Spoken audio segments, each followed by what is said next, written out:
Hi, I'm coming to you today from Ohio to hear from Kruse, an advocate with 22 years of experience supporting the ITP community. For over a decade and a half, she has pioneered innovative approaches to patient support, education, and research collaboration that have redefined what's possible for those living with ITP. Caroline brings a powerful combination of professional expertise and personal insight to her work, creating impact that extends from local communities to global partnerships. Her achievements have benefited multiple patients, and her efforts have been recognized with prestigious awards, including a 2025 Torch Award. Let's learn more about her journey that has made such a remarkable impact. Caroline, thanks for talking to us today, especially since last week was PDSA's Patient Conference. Under your leadership, PDSA expanded from local to global reach. What were the key strategies that enabled this transformation? Well, I just returned from Philadelphia, where PDSA celebrated our 25th annual conference. We had 320 attendees from 31 states, 2 Canadian provinces, and 14 countries. And before the conference started, we hosted members of the International ITP Alliance. So we had 10 members from across Europe and South America and even Australia. In 2016, I co-founded the International ITP Alliance because there was a need on a global level for connection and resources and awareness. And at that time, there were a couple of ITP patient advocacy support groups across the world, but most of them didn't have any funding, they didn't have any resources. So we stepped in as a way to help support them. So we've served as mentors to many groups around the world, and it's amazing to see the work that they are now doing to ensure that patients have treatments and can get access to those treatments. As someone living with ITP while leading a major organization, how do you balance personal health management with professional responsibilities? Well, I've been diagnosed with 3 rare diseases over the past 20+ years.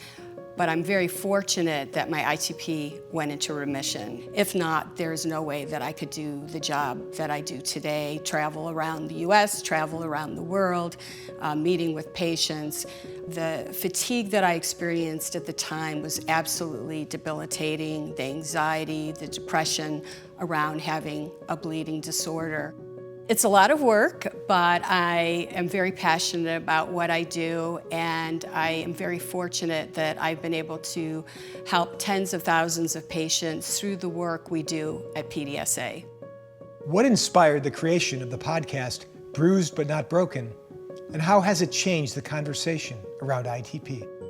What inspired our new podcast, Bruised But Not Broken, was the need for more relatable, reliable information. And it was really the brainchild of our host, Barbara Pruitt, who has lived with ITP for more than 60 years. I had a 20-year career as a television and radio producer and reporter, so this was right up my alley. So I served as the executive producer on the podcast, and we've covered some amazing topics so far, everything from ITP in pregnancy, ITP in children, and ITP in adults, to warrior stories. We interview different patients who have ITP, and she interviews many of the world-renowned hematologists and ITP experts on the podcast. Can you tell us a bit about how the ITP advocacy world has evolved since you got involved? When I was first diagnosed in 2000 with ITP, patients really didn't have a voice when it came to research or patient advocacy. And so over the past 20 years, we've really made inroads in those areas. Now, researchers want to understand the patient journey. The FDA wants to understand clinical endpoints that are important, like fatigue, like anxiety, like bleeding. PDSA has continued to create programs for patients. We have more than 67 local support groups across the US and Canada. We have a very robust website with more than 200 pages of information. We have 2 publications, a monthly e-newsletter and a quarterly 28-page newsletter. In addition to our ITP Poker Club for children with ITP, and we have our annual patient conference. And then back in 2010, PDSA established September as ITP Awareness Month. PDSA has never received any federal funding, so we have been taking patients, caregivers, our medical advisors to Capitol Hill to advocate for ITP centers of excellence, to ensure that patients get a proper diagnosis and get comprehensive care that'll lead to better outcomes. You've built strong partnerships between patients and medical professionals. What's your approach to bridging these two worlds effectively? We engage with researchers and biopharmaceutical companies early and often, and it's really empowering and inspiring to see that patient voice, that patient journey when you go to scientific and medical meetings like ASH, the American Society of Hematology, or EHA, European Hematology Association. And so at PDSA, we get requests on a regular basis for patients to share their stories at these meetings. Lastly, what does it feel like to win a 2025 Torch Award? In April of 2000, I got a call at 3 o'clock in the morning that would change my life. The doctor on the other end said, "Mrs. Kruse, you need to get to the emergency room immediately. You have a platelet count of 2,000. Do not take a shower, do not shave your legs, do not brush your teeth, and do not bump your head. You could bleed to death."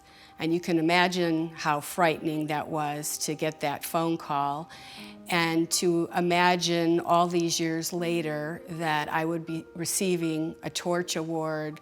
I'm very, very honored. I haven't done it alone. I have a small but mighty staff, and very compassionate medical advisors, a very supportive board of directors, and my husband Ken and our children Alex and Nick have been with me on this journey the entire way. So I'm truly honored to receive this Torch Award.